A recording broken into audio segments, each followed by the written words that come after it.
A Revolução Agrícola. 9. Pintura rupestre de um túmulo egípcio, datada de aproximadamente 3.500 anos atrás, retratando cenas agrícolas típicas. 5. A maior fraude da história. Durante 2,5 milhões de anos, os humanos se alimentaram coletando plantas e caçando animais que viviam e procriavam sem sua intervenção. O Homo erectus, o Homo ergaster, os neandertais colhiam figos silvestres e caçavam ovelhas selvagens sem decidir onde as figueiras criariam raízes, em que campina um rebanho de ovelhas deveria pastar ou que bode inseminaria que cabra. O Homo sapiens se espalhou do leste da África para o Oriente Médio, a Europa e a Ásia, e finalmente para a Austrália e a América. Mas a todo lugar que ia, também continuava a viver coletando plantas silvestres e caçando animais selvagens. Por que fazer outra coisa se seu estilo de vida fornece alimento abundante e sustenta um mundo repleto de estruturas sociais, crenças religiosas e dinâmica política? Tudo isso mudou há cerca de 10.000 anos, quando os sapiens começaram a dedicar quase todo seu tempo e esforço a manipular a vida de algumas espécies de plantas e de animais. Do amanhecer ao entardecer, os humanos espalhavam sementes, aguavam plantas, arrancavam ervas daninhas do solo e conduziam ovelhas a pastos escolhidos.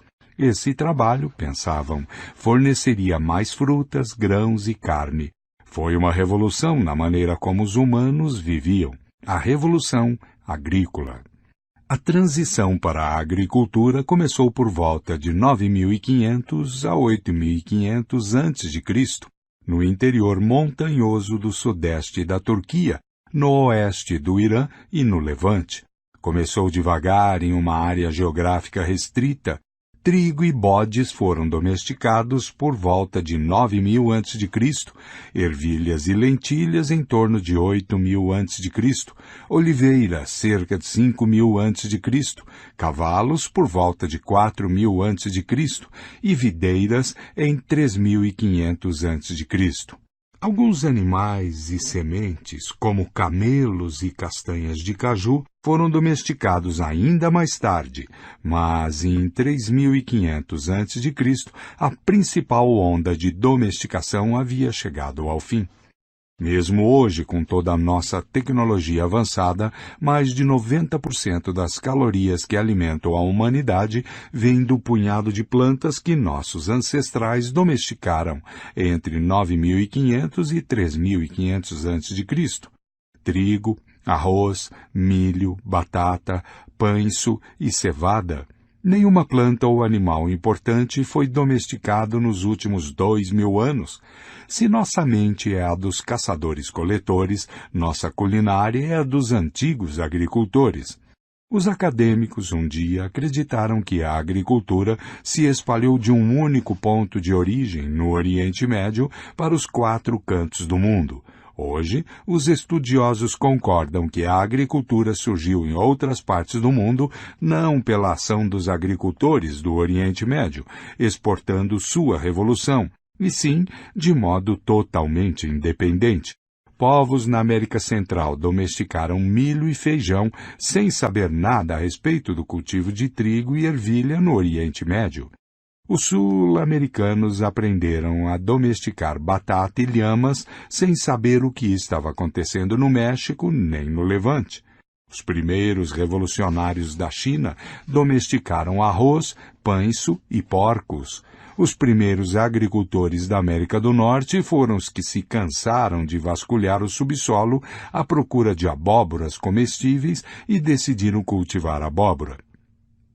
Os habitantes da Nova Guiné domesticaram a cana-de-açúcar e a banana, ao passo que os primeiros fazendeiros da África Ocidental produziam pães africano, arroz africano, sorgo e trigo, conforme suas necessidades. Desses pontos iniciais, a agricultura se espalhou para o mundo inteiro. No século I da era cristã, a grande maioria dos povos na maior parte do mundo era de agricultores. Por que irromperam revoluções agrícolas no Oriente Médio, na China e na América Central, mas não na Austrália, no Alasca ou na África do Sul? A razão é simples. A maioria das espécies de plantas e de animais não pode ser domesticada. Os sapiens podiam desenterrar trufas deliciosas e caçar mamutes lanudos, mas domesticar qualquer uma dessas espécies estava fora de questão. Os fungos eram esquivos demais. Os animais gigantes eram ferozes demais. Dos milhares de espécies que nossos ancestrais caçaram e coletaram, apenas algumas eram candidatas adequadas para a agricultura e o pastoreio. Essas poucas espécies se situavam em lugares específicos e esses são os lugares onde as revoluções agrícolas ocorreram. Acadêmicos um dia declararam que a Revolução Agrícola foi um grande salto para a humanidade. Eles contaram uma história de progresso alimentado pela capacidade intelectual humana. A evolução, pouco a pouco, produziu pessoas cada vez mais inteligentes. As pessoas acabaram por se tornar tão inteligentes que foram capazes de decifrar os segredos da natureza, o que lhes permitiu domar ovelhas e cultivar trigo. Assim que isso ocorreu, elas abandonaram alegremente a vida espartana, perigosa e muitas vezes parca, dos caçadores-coletores, estabelecendo-se em uma região para aproveitar a vida farta e agradável dos agricultores. Mapa 2. Locais e datas das revoluções agrícolas. A data é controversa e o mapa está sendo redesenhado constantemente para incorporar as últimas descobertas arqueológicas. Essa história é uma fantasia. Não há indícios de que as pessoas tenham se tornado mais inteligentes com o tempo. Os caçadores-coletores conheciam os segredos da natureza muito antes da Revolução Agrícola, já que sua sobrevivência dependia de um conhecimento íntimo dos animais que eles caçavam e das plantas que coletavam. Em vez de prenunciar uma nova era de vida tranquila, a Revolução Agrícola proporcionou aos agricultores uma vida em geral mais difícil e menos gratificante que a dos caçadores-coletores. Estes passavam o tempo com atividades mais variadas e estimulantes e estavam menos expostos à ameaça de fome e doença. A Revolução Agrícola certamente aumentou o total de alimentos à disposição da humanidade, mas os alimentos extras não se traduziram em uma dieta melhor ou em mais lazer. Em vez disso, se traduziram em explosões populacionais e elites favorecidas. Em média, um agricultor trabalhava mais que um caçador-coletor e obtinha em troca uma dieta pior. A Revolução Agrícola foi a maior fraude da história. 2. Nota. Quem foi responsável? Nem reis, nem padres, nem mercadores. Os culpados foram um punhado de espécies vegetais, entre as quais o trigo, o arroz e a batata. As plantas domesticaram o Homo sapiens, e não o contrário. Pense por um instante na Revolução Agrícola do ponto de vista do trigo. Há 10.000 anos, o trigo era apenas uma gramínea silvestre, uma de muitas confinada a uma pequena região do Oriente Médio. De repente, em apenas alguns milênios, estava crescendo no mundo inteiro. De acordo com os critérios evolutivos elementares de sobrevivência e reprodução, o trigo se tornou uma das plantas mais prósperas na história do planeta. Em áreas como as grandes planícies da América do Norte, onde há 10.000 anos não crescia um único pé de trigo, hoje podemos caminhar por centenas e centenas de quilômetros sem encontrar nenhuma outra planta. No mundo inteiro, o trigo cobre cerca de 2,25 milhões de quilômetros quadrados da superfície do globo, quase 10 vezes o tamanho da Grã-Bretanha. Como essas gramíneas passaram de insignificantes a onipresentes? O trigo fez isso manipulando o Homo sapiens a seu bel prazer. Esse primata vivia uma vida confortável como caçador-coletor até por volta de 10.000 anos atrás, quando começou a dedicar cada vez mais esforços ao cultivo do trigo. Em poucos milênios, os humanos em muitas partes do mundo estavam fazendo não muito mais do que cuidar de plantas de trigo do amanhecer ao entardecer.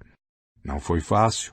O trigo demandou muito deles. O trigo não gostava de rochas nem pedregulhos e, por isso, os sapiens deram duro para limpar os campos. O trigo não gostava de dividir espaço, água e nutrientes com outras plantas e, assim, homens e mulheres trabalharam longas jornadas sob o sol abrasador, eliminando ervas daninhas. O trigo ficava doente, por isso os sapiens tinham de ficar de olho em vermes e pragas. O trigo era atacado por coelhos e nuvens de gafanhotos, então os agricultores construíram cercas e passaram a vigiar os campos. O trigo tinha sede, então os humanos cavaram canais de irrigação ou passaram a carregar baldes pesados de poços para regá-lo. Os sapiens até mesmo passaram a coletar fezes de animais para nutrir o solo em que ele crescia. O corpo do Homo sapiens não havia evoluído para tais tarefas. Estava adaptado para subir em macieiras e correr atrás de gazelas, não para remover rochas e carregar baldes de água. A coluna, os joelhos, o pescoço e os arcos plantares dos humanos pagaram o preço. Estudos de esqueletos antigos indicam que a transição para a agricultura causou uma série de males, como deslocamento de disco, artrite e hérnia. Além disso, as novas tarefas agrícolas demandavam tanto tempo que as pessoas eram forçadas a se instalar permanentemente ao lado de seus campos de trigo. Isso mudou por completo seu estilo de vida. Nós não domesticamos o trigo. O trigo nos domesticou. A palavra domesticar vem do latim domus, que significa casa. Quem é que estava vivendo em uma casa? Não o trigo, os sapiens. Como o trigo convenceu o Homo sapiens a trocar uma vida boa por uma existência mais miserável? O que ofereceu em troca? Não ofereceu uma dieta melhor. Lembre-se, os humanos são primatas onívoros, que prosperam com uma grande variedade de alimentos. Antes da Revolução Agrícola, os grãos compunham apenas uma pequena parte da dieta humana. Uma dieta baseada em cereais é pobre em vitaminas e sais minerais, difícil de digerir e péssima para os dentes e as gengivas. O trigo não deu às pessoas segurança econômica. A vida de um camponês é menos segura que a de um caçador-coletor. Os caçadores-coletores contavam com dezenas de espécies para sobreviver e, portanto, conseguiam resistir a anos difíceis, mesmo quando não tinham estoques de alimentos em conserva. Se uma espécie se tornava menos disponível, eles podiam caçar e coletar mais de outras espécies. As sociedades agrícolas, até bem recentemente, dependiam de uma pequena variedade de plantas domesticadas para a maior parte das calorias que ingeriam. Em muitas regiões, elas dependiam de um único alimento, como trigo, batata ou arroz. Se não chovia ou se as plantações eram atacadas por uma nuvem de gafanhotos ou infectadas por um fungo, os camponeses morriam aos milhares e aos milhões. O trigo tampouco podia oferecer segurança contra a violência humana. Os primeiros agricultores eram pelo menos tão violentos quanto seus ancestrais caçadores-coletores, se não mais. Os agricultores tinham mais posses e necessitavam de terra para plantar. A perda de pasto para vizinhos inimigos podia significar a diferença entre a subsistência e a fome, e por isso havia muito menos possibilidade de acordos. Quando um bando de caçadores-coletores era ameaçado por um rival mais forte, geralmente podia ir embora. Era difícil e perigoso, mas viável. Quando o inimigo forte ameaçava um vilarejo agrícola, recuar significava abrir mão de campos, casas e celeiros. Em muitos casos, isso condenou os refugiados à fome. Os agricultores, portanto, tendiam a ficar e lutar até o fim.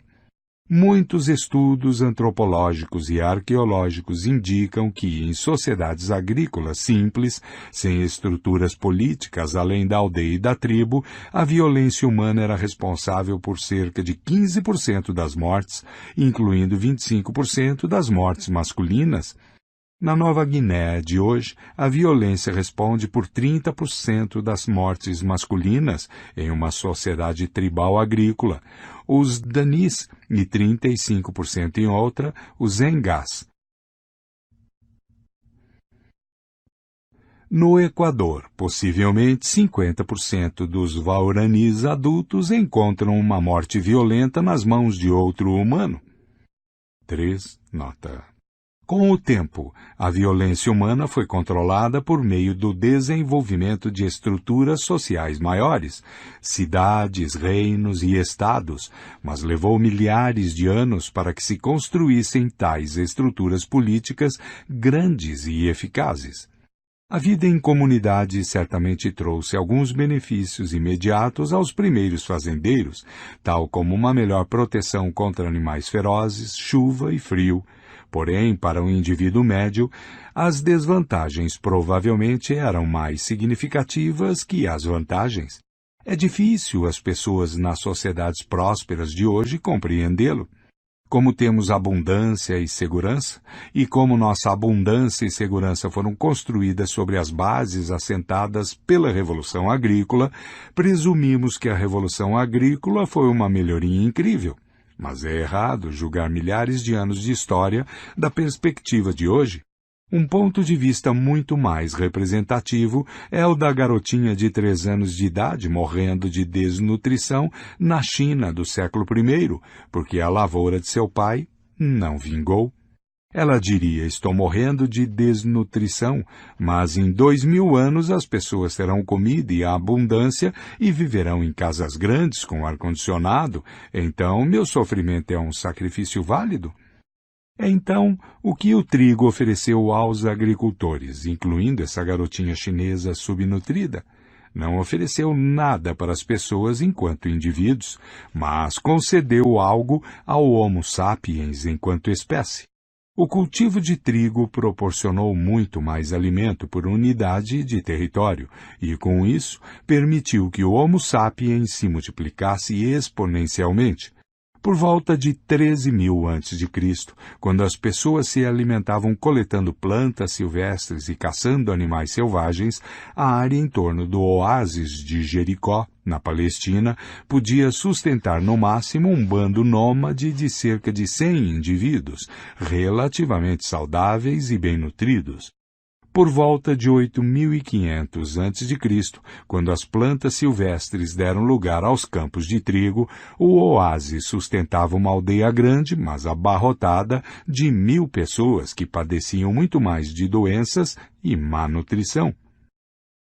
A moeda da evolução não é fome nem dor, e sim cópias de hélices de DNA, assim como o sucesso econômico de uma empresa é medido apenas pelo número de dólares em sua conta bancária, não pela felicidade de seus empregados. O sucesso evolutivo de uma espécie é medido pelo número de cópias de seu DNA. Se não restam mais cópias de DNA, a espécie está extinta, assim como a empresa sem dinheiro está falida. Se uma espécie ostenta muitas cópias de DNA, é um sucesso, e a espécie prospera. Em tal perspectiva, 1.000 cópias é sempre melhor do que 100 cópias. Essa é a essência da Revolução Agrícola, a capacidade de manter mais pessoas vivas em condições piores.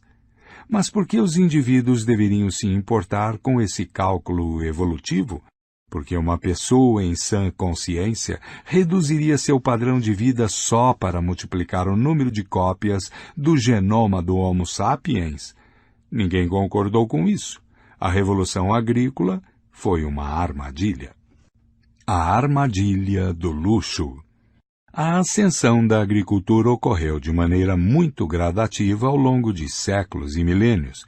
Um bando de Homo sapiens coletando cogumelos e nozes e caçando cervos e coelhos não se instalou de súbito em um assentamento permanente, arando campos, colhendo trigo e carregando água do rio. A mudança aconteceu em etapas, cada uma das quais envolvendo apenas uma pequena alteração na vida cotidiana. O Homo sapiens chegou ao Oriente Médio há cerca de 70 mil anos. Durante os 50 mil anos seguintes, nossos ancestrais prosperaram na região sem se dedicar à agricultura. Os recursos naturais eram suficientes para sustentar sua população humana. Em períodos de fartura, as pessoas tinham mais filhos e, em períodos de escassez, um pouco menos. Os humanos, como muitos mamíferos, têm mecanismos genéticos e hormonais que ajudam a controlar a procriação. Em épocas boas, as fêmeas chegam à puberdade mais cedo e suas chances de engravidar são um pouco maiores. Em épocas ruins, a puberdade é tardia e a fertilidade diminui. A esses controles populacionais naturais somavam-se mecanismos culturais. Bebês e crianças pequenas que se locomovem devagar e demandam muita atenção eram um fardo para caçadores-coletores nômades. As pessoas tentavam ter filhos a cada 3 ou 4 anos. As mulheres faziam isso amamentando seus filhos o dia todo e por mais anos. A amamentação constante diminui significativamente as chances de engravidar. Outros métodos incluíam abstinência sexual total ou parcial, apoiada talvez por tabus culturais, abortos e, ocasionalmente, infanticídio. 4. Nota. Durante esses longos milênios, as pessoas comiam grãos de trigo de vez em quando, mas estes eram parte secundária de sua dieta. Há cerca de 18 mil anos, a última era glacial deu lugar a um período de aquecimento global. Com o aumento das temperaturas, aumentaram também as chuvas. O novo clima era ideal para o trigo e outros cereais do Oriente Médio, que se multiplicaram e se espalharam. As pessoas começaram a comer mais trigo e, sem querer, favoreceram seu crescimento e difusão. Como era impossível comer grãos silvestres sem antes escolhê-los, moê-los e cozinhá-los, as pessoas que coletavam esses grãos os carregavam a seus acampamentos temporários para processá-los. Os grãos de trigo são pequenos e numerosos, e alguns deles inevitavelmente caíam a caminho do acampamento e se perdiam. Com o tempo, cada vez mais trigo cresceu perto dos acampamentos e dos caminhos preferidos pelos humanos. Ao promover queimadas em florestas e matagais, os humanos também ajudavam o trigo. O fogo limpava árvores e arbustos, permitindo que o trigo e outras gramíneas monopolizassem a luz do sol, a água e os nutrientes. Onde o trigo se tornava particularmente abundante e a carne de caça e outras fontes de alimento também eram abundantes, os bandos humanos puderam, pouco a pouco, abandonar seu estilo de vida nômade e se assentar em acampamentos onde se estabeleciam por uma estação inteira, ou mesmo em caráter permanente.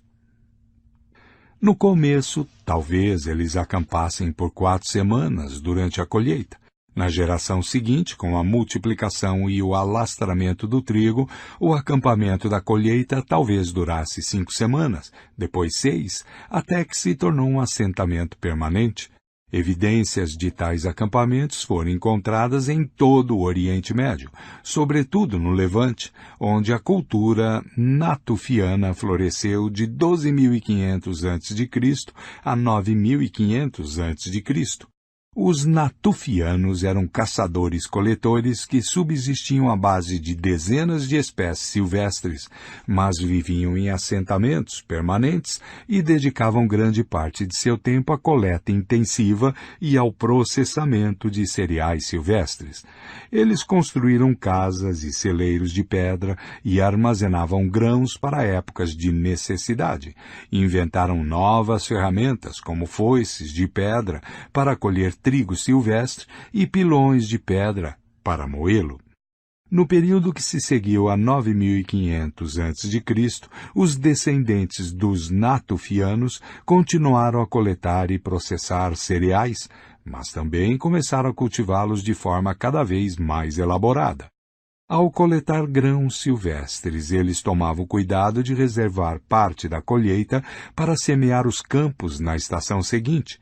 Descobriram que poderiam obter resultados muito melhores semeando os grãos em camadas mais profundas do solo do que espalhando-os de maneira aleatória pela superfície.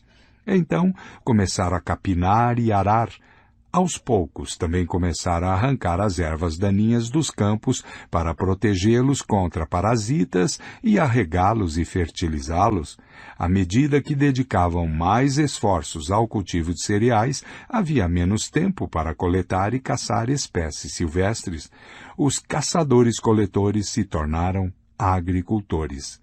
Não houve uma única etapa separando as mulheres que coletavam trigo silvestre das que cultivavam trigo domesticado. Por isso, é difícil dizer exatamente quando aconteceu a transição decisiva para a agricultura. Mas em 8500 a.C., o Oriente Médio estava repleto de assentamentos permanentes como Jericó, cujos habitantes passavam a maior parte do tempo cultivando algumas poucas espécies domesticadas. Com a mudança para assentamentos permanentes e o aumento na oferta de alimentos, a população começou a crescer. Ao abandonar o estilo de vida nômade, as mulheres puderam ter um filho por ano. Os bebês eram desmamados em uma idade mais precoce, podiam ser alimentados com mingaus e papinhas. As mãos extras eram extremamente necessárias nos campos, mas as bocas extras logo acabaram com o excedente de alimento, e ainda mais campos precisaram ser cultivados. Quando as pessoas começaram a viver em assentamentos infestados de doenças, à medida que as crianças passaram a se alimentar mais de cereais e menos do leite materno, e cada uma teve de dividir seu mingau com mais e mais irmãos, a mortalidade infantil disparou. Na maioria das sociedades agrícolas, pelo menos uma em cada 3 crianças morria antes de chegar aos 20 anos. 5 nota. Mas o aumento no número de nascimentos ainda superava o aumento no número de mortes. Os humanos continuavam tendo mais e mais filhos. Com o tempo, a barganha do trigo se tornou cada vez mais onerosa. As crianças morriam aos montes e os adultos comiam pão com o suor da fronte. Em média, um indivíduo na Jericó de 8500 a.C.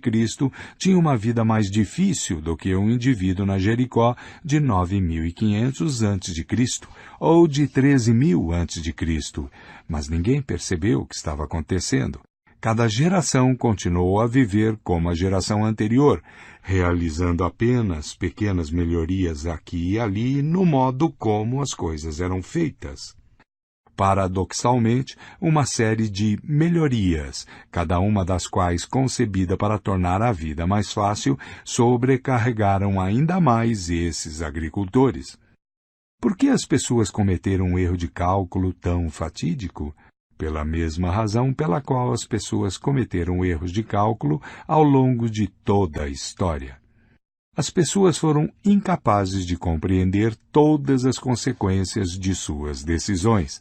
Sempre que decidiam fazer um pouco de trabalho extra, por exemplo, capinar os campos em vez de espalhar sementes na superfície, pensavam: sim, vamos precisar trabalhar mais, mas a colheita será tão abundante. Não precisaremos mais nos preocupar com anos magros. Nossos filhos jamais dormirão com fome. Fazia sentido. Se trabalhassem mais, teriam uma vida melhor. Esse era o plano. A primeira parte do plano correu bem. As pessoas de fato trabalharam mais, mas não previram que o número de crianças aumentaria, o que significava que o trigo extra teria de ser partilhado entre mais filhos. Os primeiros agricultores também não perceberam que alimentar crianças com mais mingau e menos leite materno debilitaria seu sistema imunológico e que os assentamentos permanentes seriam incubadoras para doenças infecciosas. Eles não previram que, ao se tornar mais dependentes de uma única fonte de alimento, estavam, na verdade, expondo-se ainda mais às desolações da seca. Os agricultores também não previram que, em anos bons, seus celeiros abarrotados atrairiam ladrões e inimigos, o que os levaria a construir muros e a ficar de guarda. Então, por que os humanos não abandonaram a agricultura quando o plano saiu pela culatra? Em parte, porque demorou gerações até que pequenas mudanças se acumulassem e transformassem a sociedade. E a essa altura ninguém se lembrava de que algum dia vivera de modo diferente. E em parte porque o crescimento populacional não deixou outra alternativa aos humanos. Se a adoção do arado aumentou a população de um vilarejo de 100 para 110, que 10 pessoas teriam se voluntariado para passar fome, enquanto as demais poderiam voltar aos bons velhos tempos? Não havia volta. A armadilha fora acionada. A busca de uma vida mais fácil resultou em muitas dificuldades, e não pela última vez. Acontece conosco hoje. Quantos jovens universitários recém-formados aceitam empregos exigentes em empresas importantes, prometendo que darão duro para ganhar dinheiro que lhes permitirá se aposentarem e irem atrás de seus verdadeiros interesses quando chegarem aos 35? Mas, quando chegam a essa idade, eles têm grandes hipotecas para quitar, filhos para educar, casas em zonas residenciais que necessitam pelo menos de 2 carros por família e uma sensação de que a vida não vale a pena sem um bom vinho e férias caras no exterior. O que se espera que façam? Voltem a arrancar raízes? Não, eles redobram seus esforços e continuam se escravizando.